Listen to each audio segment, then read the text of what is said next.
নমস্কাৰ আপোনালোক সকলোকে নতুন এটা ভিডিঅ'লৈ স্বাগতম জনাইছো। স্বাস্থ্য বিভাগত খালি হোৱা ডিএমই ডাইৰেক্টৰেট অফ মেডিকেল এডুকেশ্যনৰ গ্ৰেড 3 নন টেকনিকেল বোৰ্ডৰ পৰীক্ষা আপোনালোকৰ 9 মাৰ্চ তাৰিখে অনুষ্ঠিত কৰা হ'ব। গতিকে আজি আমি এই ভিডিঅ'টোৰ জৰিয়তে এক্সাম পেটাৰ্ন আৰু সিলেবাস সম্পৰ্কে আলোচনা কৰিম। সো আপোনালোকৰ সিলেবাসৰ কিছু তাৰতম্য ঘটিব পাৰে। আগতে আপোনালোকৰ যি সিলেবাস আছিল সিলেবাসৰ কিছু তাৰতম্য ঘটিব পাৰে। কি তাৰতম্য ঘটিব পাৰে আপোনালোকে ভিডিঅ'টোৰ শেষত গম পাব আৰু ডিটেইল সিলেবাস আপোনালোকে লাভ কৰিব। কি সাবজেক্ট লাগিব, কোনটো সাবজেক্টৰ পৰা কিমান মাৰ্কস আহিব পাৰে আৰু কোনটো সাবজেক্টৰ কি টপিকসমূহ আপোনালোকে পঢ়িব লাগিব, গোটেই ডিটেইল সিলেবাস আপোনালোকে এই ভিডিঅ'টোৰ জৰিয়তে লাভ কৰিব। 9 মাৰ্চত আপোনালোকৰ পৰীক্ষা অনুষ্ঠিত কৰা হ'ব। গতিকে সেই 9 মাৰ্চত অনুষ্ঠিত হ'বলগা পৰীক্ষাৰ কাৰণে আপোনালোকে কেনেদৰে প্ৰিপাৰেচন কৰিব, কি পঢ়িব, সকলোবিলাক তথ্য এই ভিডিঅ'টোৰ জৰিয়তে লাভ কৰিব। ভিডিঅ'টো স্কিপ নকৰিব, শেষলৈ চাই থাকিব। সো বেছি পলম নকৰি আমি ভিডিঅ'টো ষ্টাৰ্ট কৰিছোঁ। আজিৰ ভিডিঅ'টোত আমি এক্সাম পেটাৰ্ন আৰু সিলেবাস সম্পৰ্কে আলোচনা কৰিম। সো প্ৰথমতে আমি এক্সাম পেটাৰ্ন সম্পৰ্কে জানি ল'ম, ঠিক আছে। এক্সাম পেটাৰ্ন যদি আমি চাবলৈ যাওঁ, আপোনালোকৰ কিমান মাৰ্কস থাকিব ইয়াত 100 মাৰ্কস থাকিব। 100 নম্বৰ থাকিব। নাম্বাৰ অফ MCQ 50টা MCQ থাকিব আৰু প্ৰত্যেকটো MCQ 2 মাৰ্কস কৈ থাকিব আৰু ইয়াত কোনো ধৰণৰ নিগেটিভ মাৰ্কস নাথাকে, ঠিক আছে। 100 মাৰ্কসৰ পৰীক্ষা হ'ব, 50টা প্ৰশ্ন থাকিব, প্ৰত্যেকটো প্ৰশ্নত 2 নম্বৰ কৈ থাকিব আৰু ইয়াত কোনো ধৰণৰ নিগেটিভ মাৰ্কস নাথাকে। এইটো আপোনালোকে ভয় কৰিব নালাগে, ঠিক আছে। যদি আমি সাবজেক্টসমূহ চাবলৈ যাওঁ, কি সাবজেক্টৰ ওপৰত কুৱেশ্যন হ'ব পাৰে। সো ইয়াত যদি আমি সাবজেক্টসমূহ চাবলৈ যাওঁ, প্ৰথমতে আপোনালোকৰ জেনেৰেল নলেজৰ কুৱেশ্যন আহিব। জেনেৰেল নলেজৰ ভিতৰত আপোনালোকে জানে কি টপিক সোমাই থাকিব পাৰে, কিন্তু আপোনালোকৰ আমি এডিআৰিৰ পৰীক্ষাত কৰি বা বিভিন্ন এছাম গভৰ্ণমেণ্টৰ যিসমূহ আমাৰ কম্পিটিটিভ এক্সাম হয় সেই পৰীক্ষাত কৰি কিন্তু ডিএমিৰ সিলেবাসখন অলপ বেলেগ ধৰণৰ হয়, ঠিক আছে। আপোনালোকে যদি এডিআৰিৰ কাৰণে প্ৰিপাৰেচন কৰি আছে বা ইতিমধ্যে আপোনালোকৰ এডিআৰি পৰীক্ষা হৈ গৈছে, আপোনালোকৰ প্ৰিপাৰেচনটো হৈ আছে, কিন্তু ডিএমিৰ কাৰণে অলপ বেলেগ ধৰণে আপোনালোকে প্ৰিপাৰেচন কৰিব লাগিব। কিছুমান স্পেচিফিক টপিক আছে ডিএমি পৰীক্ষাৰ কাৰণে, সেই টপিকসমূহ আপোনালোকে ক্লিয়াৰ কৰিব লাগিব, ভালদৰে পঢ়িব লাগিব, তেতিয়াহে আপোনালোকে ডিএমিৰ পৰীক্ষাত ভাল ফল প্ৰদৰ্শন কৰিব পাৰিব, ঠিক আছে। তাৰপিছত ডিএমি পৰীক্ষাৰ কাৰণে ইম্পৰ্টেন্ট টপিক হৈছে জেনাৰেল সায়েন্স। জেনাৰেল সায়েন্সৰ ওপৰত কুৱেশ্যন আহিবই। আমি আপোনালোকক বুজাই দিম কোনটো সাবজেক্টৰ পৰা কিমান মাৰ্কস আহিব। তাৰ আগত আপোনালোকক চাব লাগিব জেনাৰেল মেথমেটিক্সৰ কুৱেশ্যন আহিব আৰু জেনাৰেল ইংলিছ। এই 4টা প্ৰধান বিষয়বস্তু আপোনালোকৰ হ'ব: general knowledge, general science, general mathematics আৰু জেনাৰেল ইংলিছ। এতিয়া আপোনালোকৰ কথা হ'ল, আপোনালোকৰ আমি জিএছ পেপাৰখন বুলি ক'ব পাৰোঁ। জিএছত আপোনালোকৰ গোটেইখিনি ইনক্লুড থাকিব, general knowledge, general science. GS আপোনালোকৰ 30 মাৰ্কস আহিব, 30 নম্বৰ আপোনালোকৰ 30 নম্বৰ মানে 60 নম্বৰ আপোনালোকৰ জিএছ আহিব, মানে 30টা কুৱেশ্যন আহিব জিএছৰ পৰা, ঠিক আছে। বুজি পাইছে, যিহেতু এটা কুৱেশ্যনত 2 মাৰ্কস কৈ থাকিব। আপোনালোকৰ জেনাৰেল নলেজ আৰু সায়েন্স এই দুটা আমি যদি একেলগ কৰি দিওঁ, আমি জিএছ বুলি ক'ব পাৰোঁ। জেনাৰেল ষ্টাডিজ, অৰ্থাৎ জেনাৰেল ষ্টাডিজৰ পৰা আপোনালোকৰ 30টা কুৱেশ্যন আহিব, 60 মাৰ্কস থাকিব। এতিয়া কথা হ'ল, আপোনালোকৰ ৰিচেণ্টলি যি টেকনিকেল পৰীক্ষা হৈ গ'ল গ্ৰেড 3, তাত আপোনালোকৰ সায়েন্সৰ প্ৰশ্ন 20টা দিছে আৰু জেনাৰেল নলেজৰ আপোনালোকৰ 10টা দিছে। কিন্তু আগতে যিবিলাক পৰীক্ষা হৈ গৈছে সেই পৰীক্ষাসমূহত আপোনালোকৰ জেনাৰেল নলেজৰ 20টা প্ৰশ্ন দিয়ে আৰু সায়েন্সৰ 10টা প্ৰশ্ন দিয়ে। গতিকে আপোনালোকৰ যিহেতু আপোনালোকৰ গ্ৰেড 3 টেকনিকেল পৰীক্ষা আছিল, হয়তো সেইকাৰণে আপোনালোকৰ সায়েন্সৰ প্ৰশ্ন 20টা দিব পাৰে আৰু জেনাৰেল নলেজৰ 10টা প্ৰশ্ন দিলে। কিন্তু হয়তো নন টেকনিকেলতো আপোনালোকৰ যিহেতু হেল্থ ডিপাৰ্টমেণ্টৰ পৰীক্ষা, আমি যদি এনেদৰে চাওঁ, গতিকে স্বাস্থ্য বিভাগৰ পৰীক্ষা, গতিকে আপোনালোকৰ সায়েন্সৰ প্ৰশ্ন 20টাই দিব পাৰে বা জেনাৰেল নলেজৰ 10টা প্ৰশ্ন দিব পাৰে। যিহেতু ৰিচেণ্টলি আপোনালোকৰ টেকনিকেল পদৰ যি পৰীক্ষা হৈ গ'ল গ্ৰেড 3, তাত আপোনালোকৰ সায়েন্সৰ 20টা প্ৰশ্ন আহিছিল, জেনাৰেল নলেজৰ 10টা আহিছিল, জেনাৰেল মেথমেটিক্সৰ 10টা আহিছিল আৰু ইংলিছৰ 10টা প্ৰশ্ন এনেদৰে আহিছিল। কিন্তু আপোনালোকৰ টপিকসমূহ একে থাকিব। সায়েন্সৰ যি আপোনালোকে পঢ়িব লাগে সেই টপিকৰ পৰাই আপোনালোকৰ 10টা আহিলেও 10টা আহিব, 20টা আহিলেও 20টা আহিব, ঠিক আছে। গতিকে এইলৈ আপোনালোকে ভয় কৰিব নালাগে। এইখিনি হৈছে আপোনালোকৰ এক্সাম পেটাৰ্ন বা আপোনালোকৰ কি টপিকৰ পৰা কুৱেশ্যন আহিব পাৰে। যদি আমি ডিটেইল চাব যাওঁ, এতিয়া জেনাৰেল নলেজৰ কোনসমূহ টপিক চাব লাগিব, কি টপিকৰ পৰা বাৰে ডিএমিৰ পৰীক্ষাত বা স্বাস্থ্য বিভাগৰ হেল্থৰ এক্সামত কুৱেশ্যন আহে, মেথছৰ কোনবিলাক টপিকৰ পৰা প্ৰশ্ন আহে আৰু সায়েন্সৰ কোনখিনি টপিক আপোনালোকে বেছিকৈ চাব লাগিব, সেই বিষয়ে আমি আপোনালোকক জনাম। আৰু এই টপিক কেইটাৰ বাহিৰে আপোনালোকে একো চাব নালাগে, এই টপিক কেইটাৰ পৰাই আপোনালোকৰ পৰীক্ষাত কমন পৰিব। তাৰ আগতে আপোনালোকক জনাব বিচাৰিছোঁ, টপিকসমূহ ডিছকাছ কৰাৰ আগতে আপোনালোকক জনাব বিচাৰিছোঁ, স্বাস্থ্য বিভাগৰ নিযুক্তি পৰীক্ষাৰ কাৰণে এইখন মাষ্টাৰ গাইডবুক প্ৰস্তুত কৰি উলিওৱা হৈছে। ইয়াত আপোনালোকে 100% অফিচিয়েল সিলেবাছ পাব। সম্পূৰ্ণ অফিচিয়েল সিলেবাছৰ ওপৰত ভিত্তি কৰি আপোনালোকৰ কাৰণে এইখন গাইডবুক প্ৰস্তুত কৰিছোঁ। আমি যিসমূহ ছাবজেক্ট আপোনালোকৰ লগত শ্বেয়াৰ কৰিলোঁ, সেই ছাবজেক্টসমূহৰ A to Z আপোনালোকৰ কুৱেশ্যন এনচাৰ এইখন গাইডবুকত লাভ কৰিব। মোবাইলতে পঢ়িব পাৰিব, 10,000তকৈ অধিক কুৱেশ্যন এনচাৰ লাভ কৰিব। আৰু এইখন গাইডবুক আপোনালোকে যদি এতিয়াই এইমাত্ৰ ডাউনলোড কৰে, মাত্ৰ 99 টকাত ডাউনলোড কৰি ল'ব পাৰিব। কিছু সময়ৰ কাৰণে আমি 80% ৰেহাই মূল্যত আপোনালোকক এই গাইডবুকখন প্ৰভাইড কৰিছোঁ মাত্ৰ 99 টকাত আপোনালোকে 10,000কৈ অধিক কুৱেশ্যন আনসাৰ লাভ কৰিব আৰু এইখন গাইডবুকৰ আপোনালোকৰ কাৰণে সাফিচিয়েন্ট হ'ব ইয়াত আপোনালোকে A to Z গোটেইবিলাক টপিকৰ কুৱেশ্যন আনসাৰ আপোনালোকে লাভ কৰিব এবাৰ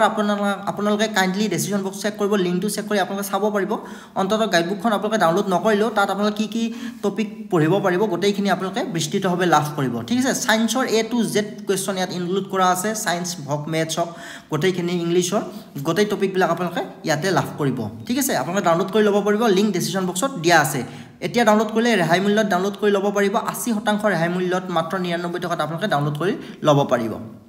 এতিয়া আমি জেনাৰেল নলেজৰ ইম্পৰ্টেন্ট টপিকসমূহৰ ফালে আগবাঢ়িছো জেনাৰেল নলেজৰ যদি আমি ইম্পৰ্টেন্ট টপিকসমূহ চাবলৈ যাওঁ আপোনালোকৰ এই টপিকসমূহৰ পৰাই জেনাৰেল নলেজত আপোনালোকৰ কোৱেশ্চন আহে চাওক ইণ্ডিয়ান হিষ্ট্ৰী আপোনালোকে যদি চাবলৈ যায় মিনিমাম 3টা 4টা ইণ্ডিয়ান হিষ্ট্ৰীৰ পৰা আপোনালোকৰ কোৱেশ্চন অহা দেখা যায় ঠিক আছে কিন্তু আপোনালোক কি কলো যে কিছু হাল হলনি হ'ব পাৰে বুলি এইটোৱে কৈছো যে টেকনিক্যাল পদৰ পৰীক্ষাত আপোনালোকৰ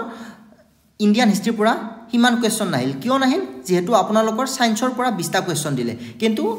মিনিমাম দুটা হলো আপোনালোকৰ ইণ্ডিয়ান হিষ্ট্ৰীৰ পৰা কোৱেশ্চন থাকিব জিওগ্ৰাফি এটা ইম্পৰ্টেন্ট টপিক বিশেষকৈ ওয়াৰ্ল্ড জিওগ্ৰাফিৰ পৰা আপোনালোকৰ কোৱেশ্চন আহিব পাৰে সোলাৰ সিস্টেম আৰু স্পেস ইয়াৰ ওপৰত এটা নহয় এটা কোৱেশ্চন আহিব আপোনালোকৰ কমন হয় ক্যাপিটাল কাৰেন্সিৰ ওপৰত কোৱেশ্চন আহি থাকে books and authors very important question আপোনালোকৰ যদি DHS DME যিমান বিলাক প্ৰিভিয়াস ইয়াৰৰ কোৱেশ্চন পেপাৰ আছে প্ৰত্যেকখন পেপাৰত মিনিমাম এটা হলো বুকস এণ্ড অথৰ্সৰ আপোনালোকক কোৱেশ্চন আছে আপোনালোকে চাব পাৰে ৰিসেন্টলি আপোনালোকৰ টেকনিক্যাল পদৰ পৰীক্ষাটো আহি গৈছে গতিকে বুকস এণ্ড অথৰ্স ইম্পৰ্টেন্ট এটা টপিক very ইম্পৰ্টেন্ট টপিক তাৰ পিছত which city known as what কোনখন চহৰক কি বুলি জনা যায় এনেকুৱা ধৰণৰ যেনে পিংক সিটি কাক কোৱা হয় ডায়মণ্ড সিটি কাক কোৱা হয় এনেকুৱা ধৰণৰ কোৱেশ্চন আহি থাকে ফেমাস সিটি নিয়াৰ ৰিভাৰ কোনখন চহৰ আপোনালোকৰ কোনখন নদীৰ পাৰত অৱস্থিত স্পৰ্টছৰ ওপৰত আপোনালোকৰ কোৱেশ্চন আহিব চাব লাগিব আমি গোটেইবিলাক আপোনালোকৰ গাইডবুকখনত প্ৰভাইড কৰি দিছো স্পৰ্টছৰ ওপৰত কি সমূহ কোৱেশ্চন চাব লাগিব ফেমাস সিটি কোনবিলাক বুকস এণ্ড অথৰ কি সোলাৰ সিস্টেমৰ ওপৰত কি কোৱেশ্চন আহিব পাৰে কালচাৰ এণ্ড ৰিলিজিয়ন এইবিলাক আপোনালোকে চাব লাগিব নেক্সট আপোনালোকৰ world and Indian first women men পৃথিৱীৰ ভিতৰত প্ৰথম বিভিন্ন আপোনালোকৰ বিভিন্ন দিশত ওয়াৰ্ল্ডৰ প্ৰথম বা ভাৰতৰ প্ৰথম ব্যক্তি হাইয়েষ্ট বিগেষ্ট টলেষ্ট এইবিলাক চাব লাগিব এছাম জিকে আৰু এছাম হিষ্ট্ৰীৰ ৰিসেন্টলি আপোনালোকৰ কোৱেশ্চন দুই এটা অহা কৰিছে গতিকে আপোনালোকে চাব লাগিব ইণ্ডিয়ান পলিটিৰ এটা বা দুটা কোৱেশ্চন আহে আৰু হেডকোৱাৰ্টাৰ্ছৰ ওপৰত আপোনালোকৰ এটা কোৱেশ্চন থাকিব হেডকোৱাৰ্টাৰ্ছ আমাৰ যিবিলাক ধৰক ইউনেস্কো হওক ইউনিসেফ হওক ওয়াৰ্ল্ড হেলথ অৰ্গেনাইজেশ্যন হওক IMF হওক এইবিলাকৰ হেডকোৱাৰ্টাৰ্ছ বিলাক আমি চাব লাগিব নেক্সট ষ্টেটিষ্টিকৰ পৰা এটা বা দুটা কোৱেশ্চন অহা দেখা যায় আপোনালোকে বেসিক্যালি জেনাৰেল নলেজৰ এইখিনি টপিকৰ ওপৰত যদি আপোনালোকে ভালদৰে প্ৰিপাৰেচনটো চলাই নিয়ে আপোনালোকে লাভান্বিত হ'ব পাৰিব ঠিক আছে নেক্সট যদি আমি চাবলৈ যাওঁ আপোনালোকে জেনাৰেল সায়েন্সৰ কি টপিক চাব জেনাৰেল সায়েন্সৰ আপোনালোকে মেইনলি আপোনালোকে বায়োলজিৰ যেটো জুলজি পাৰ্ট হয় জুলজি পাৰ্টটো আপোনালোকে সম্পূৰ্ণৰূপে ভালদৰে প্ৰিপাৰেচন কৰক জুলজিৰ আপোনালোকৰ হিউম্যান এনাটমি আপোনালোকে ভালদৰে চাব লাগিব যিবিলাক অৰ্গান আছে আমাৰ দেহৰ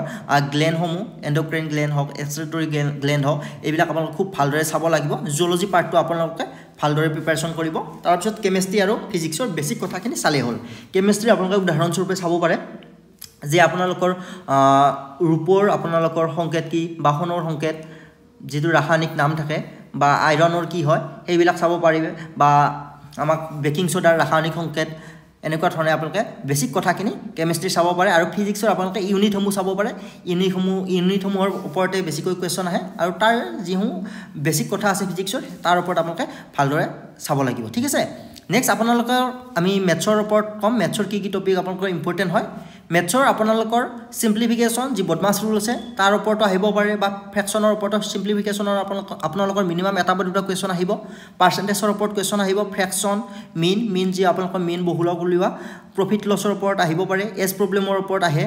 আৰু আপোনালোকৰ যেটো এটো ত্ৰিভুজ ট্ৰায়াঙ্গেলৰ ওপৰত মিনিমাম এটা বা দুটা কোৱেশ্চন আপোনালোকৰ আহিব ৰিসেন্টলি আপোনালোকৰ যি টেকনিক্যাল বোৰ্ডৰ পৰীক্ষা হল দুটা কোৱেশ্চন আহিছে আৰু তাৰ আগতো যিসমূহ পৰীক্ষা হৈ গৈছে ত্ৰিভুজৰ ওপৰত কোৱেশ্চন থাকিবই স্বাস্থ্য বিভাগৰ পৰীক্ষা ত্ৰিভুজৰ ওপৰত কোৱেশ্চন থাকিব ভালদৰে চাব লাগিব মেনচুৰেচনৰ ওপৰত কোৱেশ্চন আহে টাইম এণ্ড ওয়াৰ্কৰ ওপৰত আহে HCF LCM চাই যাব এভাৰেজ জিওমেট্ৰিৰ ওপৰত কোৱেশ্চন আহে আপোনালোকৰ আৰু ট্ৰিগোনোমেট্ৰি এটা ইম্পৰ্টেন্ট হেলথ ডিপাৰ্টমেন্টৰ পৰীক্ষাৰ কাৰণে ট্ৰিগোনোমেট্ৰি এটা ইম্পৰ্টেন্ট হয় আপোনালোকৰ ট্ৰিগোনোমেট্ৰিৰ যিসমূহ বেসিক আমাৰ ক্লাছ 10ত আমি পাই আহিছো সেই কোৱেশ্চনসমূহ কিন্তু আপোনালোকে চাব লাগিব ঠিক আছে ক্লাছ 10ৰ ট্ৰিগোনোমেট্ৰি আমি যিসমূহ কুৱেশ্যনসমূহ পাই আহিছোঁ তাৰ ওপৰত এটা কুৱেশ্যন আপোনালোকৰ আহিবই কিন্তু টাইম এণ্ড ৱৰ্কৰ ওপৰত আহে টাইম এণ্ড ৱৰ্ক ডাবল হৈছে ইয়াত স্কুৱেৰ কিউবৰ ওপৰত আহিব পাৰে চ' মেথছৰ এইখিনি আপোনালোকে টপিক যদি ভালদৰে প্ৰিপাৰেশ্যন কৰে ভাল ফল আপোনালোকে লাভ কৰিব আৰু মেথছৰ খুব বেছি আপোনালোকৰ কিন্তু টান কুৱেশ্যন নাহে এইসমূহ টপিকৰ ওপৰতে আহিব ট্ৰিকোনমিতে আহিব কিন্তু খুব বেছি টান কুৱেশ্যন আপোনালোকৰ নাহে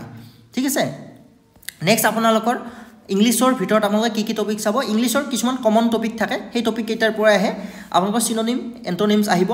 ভাৰ্ব সুধিব ভাৰ্বৰ আপোনালোকে পাষ্ট টেন্স সুধিব পাৰে বা পাষ্ট পাৰ্টিচিপল সুধিব পাৰে তেনেকুৱা ধৰণৰ টেন্সৰ ওপৰত আহিব পাৰে প্ৰুফ ভাৰ্বছ আহে অপজিট জেণ্ডাৰ আপোনালোকৰ কমন টপিক হয় collective noun common topic one word substitution common topic degree determiner diminutive word এনেকুৱা ধৰণৰ এই টপিকসমূহৰ